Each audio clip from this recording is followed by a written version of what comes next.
বাংলাদেশ নৌবাহিনীর ইতিহাসে এক বিশাল পরিবর্তন আসতে চলেছে।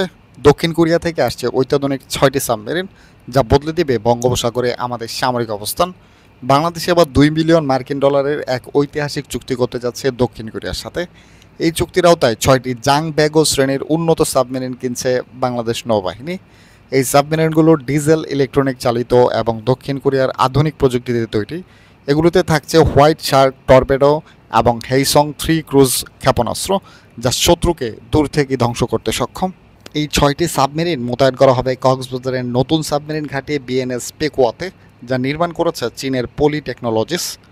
এই ঘাঁটি বঙ্গোপসাগরের নিরাপত্তায় বিশাল ভূমিকা রাখবে। এটি শুধুমাত্র প্রতিরক্ষা নয়, বরং বাংলাদেশের এক্সক্লুসিভ ইকোনমিক জোন ও ব্লু ইকোনমি রক্ষায় একটি কৌশলগত পদক্ষেপ। এটি আঞ্চলিক হুমকির সময় আমাদের নৌবাহিনীকে আরও শক্তিশালী করে তুলবে।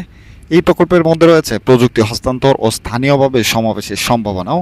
এর ফলে ভবিষ্যতে বাংলাদেশ নিজেরাই সাবমেরিন নির্মাণে এগিয়ে যেতে পারবে। ইন্দোনেশিয়া যেমন এই ধরনের সাবমেরিন সফলভাবে পরিচালনা করছে, বাংলাদেশও সেই একই পথে এগোচ্ছে। নৌ আধুনিকায়নের এই ধাপ আমাদের গর্বিত ও নিরাপদ ভবিষ্যতের দিকে এগিয়ে নিচ্ছে।